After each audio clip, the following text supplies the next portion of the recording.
Grabando. Hola, ¿qué tal a todas y todos? Bienvenidos y todes, bienvenidos de nuevo a La Banca Narca. Para mí es un placer estar con ustedes como siempre. Sé que hemos estado un poco alejados de todo, que hace mucho no sale un video, pero bueno, en medio de este 2020 que ha sido eterno y que casi no se acaba, y de un momento a otro nos dimos cuenta que estábamos en el 2021 como si nos hubieran metido en cámaras criogénicas. Ya hubiéramos salido de un momento a otro hacia esta pandemia interminable que ahora está con su proceso de vacunas, pero bueno, pues como siempre no queremos acabar este canal y siempre me gusta estar con ustedes hablándoles de cosas que me apasionan, y hoy quiero hablarles de El Cuento. Muchas gracias por estar con nosotros. Soy Alfredo Robles y esto es La Banca Narca. Hoy les quiero hablar, como les dije hace un segundo, de cuentos que me hicieron hacer boom, que cuando los leí me hicieron hacer puff en la cabeza, se me explotó, tuve que sentarme, y son estos cuentos que hay que leer y releer una y otra vez para poder medianamente entenderlo, porque uno se da cuenta que la genialidad del autor lo lleva a uno a decir como, bueno, ¿qué pasa? No necesito 500 páginas para hacer que este final sea una bomba. Y un cuento tiene la oportunidad de darme esto, y estos cuentistas nos lo han demostrado. Pero primero que todo quiero dejar en claro una cosa antes de hablar un poco acerca de mi concepción del cuento, y es que obviamente acá en este canal específicamente yo no pretendo ni quiero hacer ningún tipo de crítica literaria ni plantear teorías literarias como tal. Ese trabajo se lo dejo a los grandes críticos y teóricos de la literatura. Yo acá lo que pretendo es crear una especie de blog, hablar de las lecturas que me gustan, hacer un espacio en el que se pueda compartir y dialogar acerca de literatura y de creación literaria, hablar desde mi experiencia tanto como literato, como creador de literatura, o como persona que quiere en algún momento ser escritor y que se está preparando para ser escritor. Pero bueno, quiero hablar de cuentos que me hicieron hacer boom, como dije en un principio, que cuando los leí y me quedé sentado en la silla diciendo como, oh, ¿qué carajos acabo de leer? ¿Qué es esto? ¿Cómo es posible que esto pase en tan pocas páginas? O desde el principio dije como, wow, el autor me está planteando ya una cosa impresionante, y qué es lo que voy a leer durante los próximos 20, 15, 10 minutos que dura la lectura de un cuento aproximadamente. No sé cuánto dura no hay un tiempo predeterminado para leer cuentos. Pero bueno, es que uno espera, y es que para mí, en mi caso, siempre cuando elijo leer un cuento, siempre espero ese final picante, ese final bomba. Por lo menos eso es lo que yo espero, y yo sé que en muchos casos muchos esperan eso, en el cuento ese final que los haga ¡pah! ¿Sí? Sin embargo, pues ese final picante lo que hace es que nosotros nos quedemos en efecto sentados y pensemos en, bueno, ¿qué es lo que acabo de encontrarme? ¿Con qué narración me acabo de encontrar? Y en este caso me voy a basar mucho en una frase de Julio Cortázar, una de las frases creo que es muy famosa cuando uno habla de cuento y novela, y es que, acá lo estoy citando no textualmente, que la novela siempre gana por puntos mientras que el cuento debe ganar por knockout. Pero bueno, ¿qué tanto entendemos de esto de que la novela gana por puntos mientras que el cuento debe ganar por knockout? Y es que por una parte, en principio, sí, la novela puede darse ese lujo de explicarse para llegar a su fin. Es decir, la novela puede rotar sobre un tema, otro. Ya conocemos los capítulos de la novela, incluso puede darse el lujo de dar vertientes dentro de la novela, dar historias que nos lleven a que nos cultiven las ganas de leer mientras vamos llegando a ese final que es del eje central de la novela. Sin embargo, el cuento no puede darse ese lujo. El cuento nos pone inmediatamente en lo que le está pasando al personaje que estamos leyendo, del que estamos leyendo la historia, y nos lleva inmediatamente a ese final bomba. Nosotros nos quedamos metidos de una vez en lo que está pasando, lo que está sucediendo con este personaje. Y por otro lado, es verdad, el novelista tiene todo el espacio del mundo, y aquí no quiero entrar en un tema que tal vez es una línea un poco delgada entre, bueno, cuándo es un cuento largo, cuándo es una novela corta, cuándo es una novela larga, cuándo es un cuento corto, porque pues bueno, ese tema es un poco más de la crítica y la teoría literaria. Pero sí sabemos que cuando hablamos de un cuento hablamos estrictamente de su extensión. Cuando hablamos de una novela sabemos que la novela tiene la oportunidad de ganar más espacio. El novelista no tiene un número de páginas predeterminado. De hecho, el cuentista de cierto modo tampoco lo tiene, pero el novelista no tiene un número de páginas predeterminado. Puede extenderse en su historia, mientras que hasta cierto punto el cuentista sí tiene un número de páginas determinado, tiene una extensión determinada para llegar a su límite. Para algunos es una sentada, para algunos el cuento debe leerse de una sola sentada, mientras que la novela obviamente puede hacerse en distintas sentadas. Y obviamente, como lo dije antes, el novelista también puede darse el lujo de contar otras historias dentro de su narración, para este caso que lo digan Dostoyevsky, Tolstoy o el mismo Ernesto Sábato, quienes se dan el lujo de contar historias paralelas dentro de la narración central de su historia. Y por eso, tal vez por eso, el cuento debe ganar por nocaut y si está afanado por tomar a sus rivales, en este caso me imagino yo a los rivales son los lectores, con un golpe certero que nos deje sentados como lo hacen todos los novelistas en la silla pensando en, bueno, ¿qué demonios acaba de suceder? ¿Qué fue lo que pasó y cómo pasó? Porque el cuentista no me explica qué es lo que está pasando. El cuentista me pone de una vez en la trama de lo que voy a leer, mientras que el novelista sí me puede explicar de cierta forma, tal vez no tan como en el siglo XIX que partían por darnos una explicación previa de lo que va a pasar, pero sí de cierto modo el novelista nos puede explicar el antes, el después de lo que está pasando, mientras que el cuentista nos coge, nos agarra y ¡pum! Aquí pasó algo, no sé por qué. Y bueno, ya me estoy alejando mucho del tema, estoy hablando ya más de lo que pienso del cuento y menos de estos 5 cuentos y de paso 5 cuentistas que me hicieron hacer ¡boom! La cabeza cuando decidí leerlo, ya que estos cuentos se tienen que tomar casi que con pinzas, leer y releer,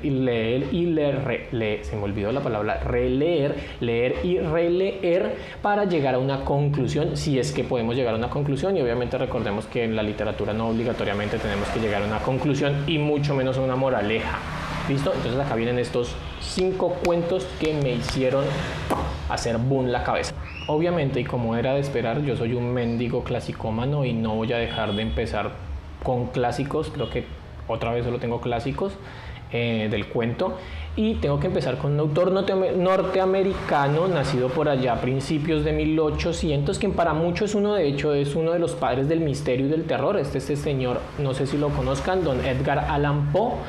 Pero bueno, no quiero hablar esta vez, obviamente tampoco quiero hablar ni del Cuervo ni del Corazón delator, porque pues ya los Simpsons nos hicieron buenas versiones de estos 2 textos, en uno donde Lisa está carcomida porque le escondió el diorama a su enemiga porque es muy inteligente, y el otro obviamente un especial de brujas donde el Cuervo para mí está muy bien narrado. Pero bueno, sin embargo, los cuentos de Poe son en su mayoría narraciones extraordinarias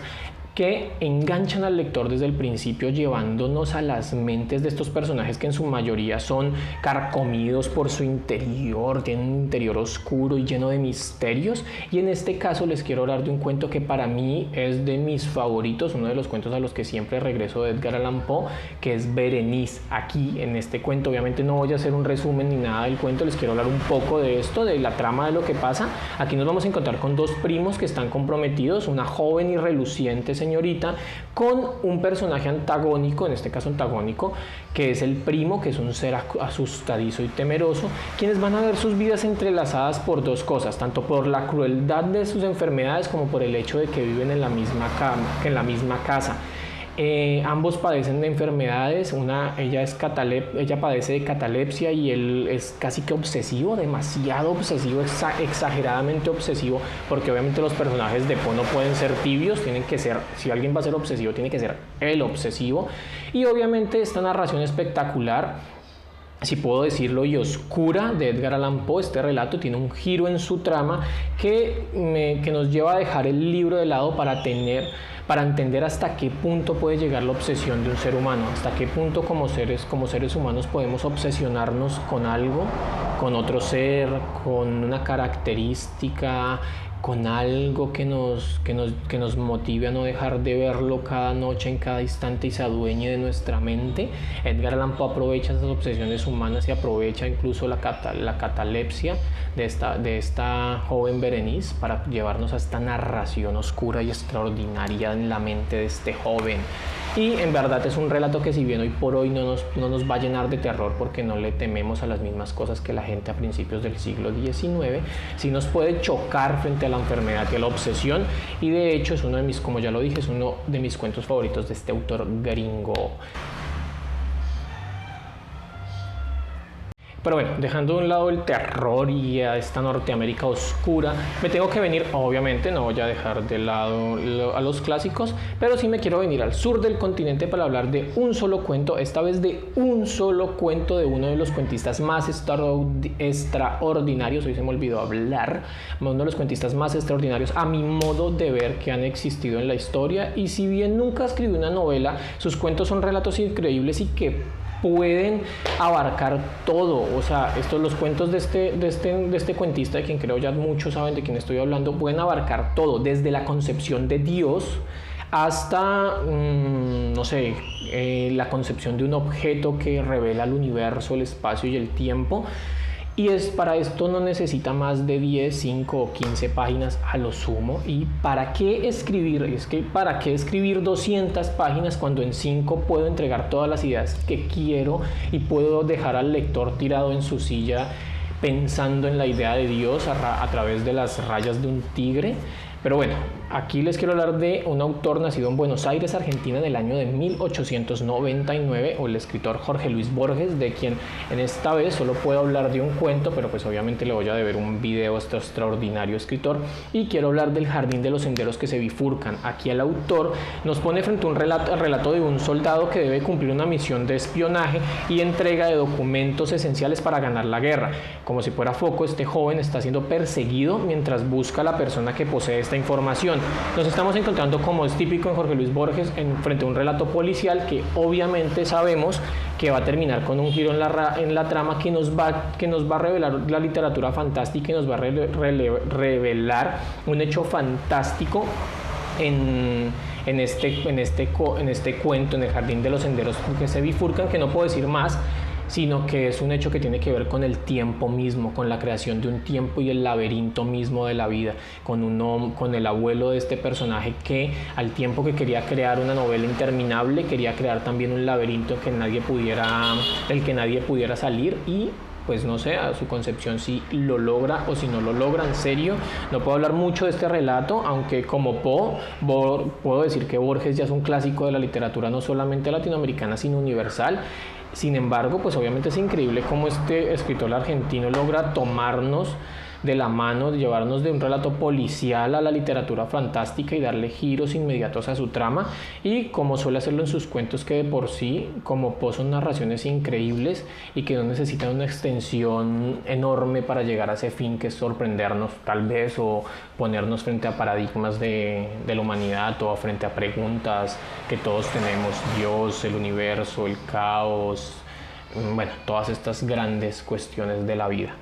Pero bueno, también están los relatos, los cuentos que, más allá de dejar todo para el final, para ese final bomba, desde el principio nos ponen con lo que está aconteciendo. Y acá quiero hablar de un escritor italiano, ganador del Nobel, que es Luigi Pirandello, quien tiene un cuento que se han convertido en una de mis narraciones que más me gusta volver, en especial cuando estoy aburrido de la monotonía de la vida y empiezo a aburrirme un poco del mundo. Aquí hay un cuento de Luigi Pirandello que se llama El tren ha silbado. Aunque no es por obligación un cuento de final bomba, de final boom, ya que desde las primeras líneas uno nos propone un contexto en el cual el personaje principal se ha vuelto loco para la sociedad por algo que pasó en su oficina, porque el hombre volvió caótica su oficina, se aburrió de su vida y terminó tirando todo a la miércoles. Sí nos habla de ese ser que puede llamarse loco solo por entender que hay algo más a partir de lo rutinario, a esos seres que los aburre la rutina, porque un día pueden ver todo lo nuevo y pueden darse cuenta que sus ojos se han negado por mucho tiempo a ver las cosas de este mundo solo porque tienen que hacer lo que deben hacer.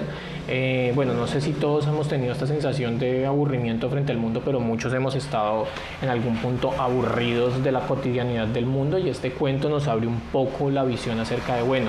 en realidad es el mundo el que está mal, o somos nosotros quienes estamos ciegos frente a todo lo que está pasando. Un cuento que en serio les recomiendo muchísimo cuando la monotonía del diario vivir los carcoma por dentro. De hecho, Luigi Pirandello tiene ese plus, y es que desde la misma ironía, el humor y... sí, desde la ironía, desde el humor, nos muestra esas salidas y lo complejo que puede llegar a entenderlas a nosotros como seres humanos, pero nos muestra las salidas que hay hacia lo que nosotros denominamos el mundo, la realidad real.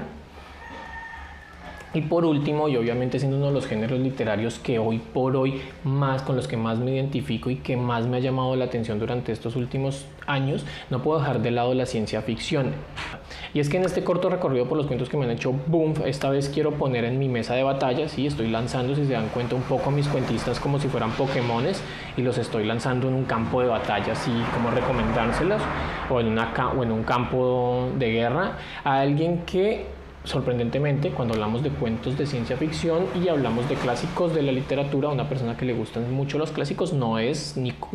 Asimov, pero sí he hablado mucho de él en este canal y no me cansaré de mencionarlo, pues poco a poco se está convirtiendo en uno de mis escritores cumbres y de los escritores que más me he enamorado últimamente con sus lecturas, que es Ted Chiang. De hecho, en otro video ya recomendé La Llegada, una novela, ya expliqué un poco que la novela no se llama La Llegada, se llama La Historia de su vida, y la película se llama La Llegada. Ya recomendé y hablé un poco acerca de esta película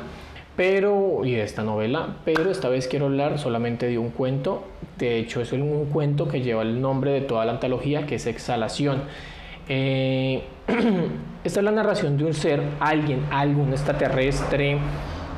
un ser de otro mundo, una civilización totalmente distinta a la nuestra, que nos habla sobre su civilización. Es como si nosotros cuando entramos a este relato de Ted Chiang, entráramos a un relato social, casi como un hecho antropológico, como un hecho sociológico, y este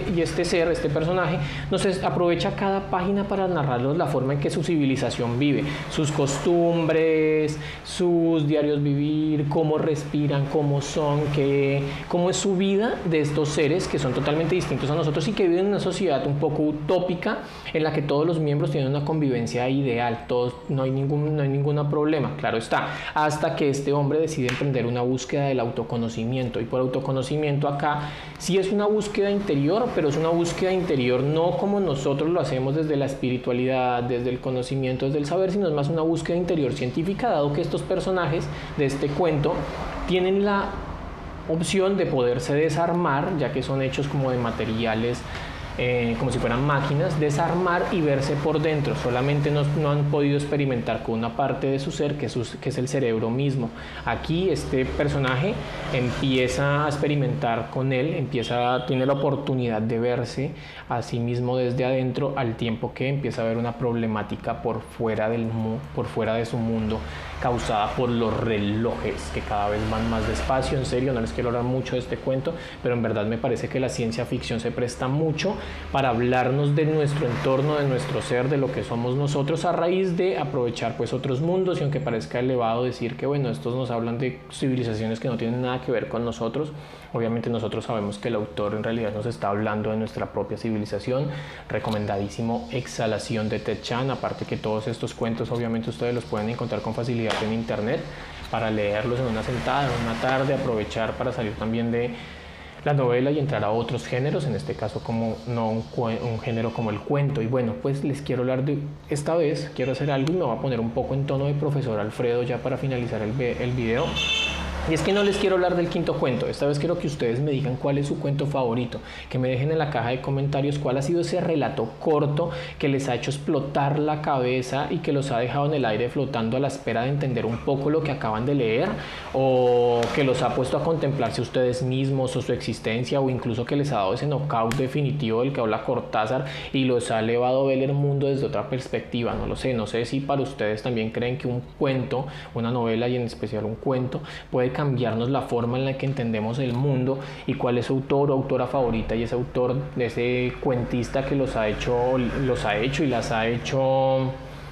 cambiar su percepción del mundo y los ha hecho quedarse sentados pensando en bueno, ¿qué voy a hacer ahora con mi vida después de leer este cuento? Ya que ni siquiera creo en mi propia existencia, si es desde la fantasía, desde la ciencia ficción, desde el realismo, desde una narración cotidiana, desde el terror, desde dónde se han parado ustedes y desde dónde los han tomado, los han cogido estos autores, estos cuentistas, y les han metido ese knockout, o si definitivamente ustedes son amantes de la novela y les gusta más la lucha por puntos, la lucha que se tiene que definir por puntos, no sé. En serio, muchas gracias a quienes nos ven, pues espero seguir haciendo estos videos. Acuérdense que estamos acá en YouTube, síganos, activen la campanita, creo que sale acá, activen la campanita. Gracias por seguirnos, estamos también en Instagram, Y pues la Banca Narca va a seguir con nuevas temáticas y obviamente con lo que ustedes nos quieran proponer también. Y pues nos vemos dentro de 8 o 15 días con otro video. Gracias.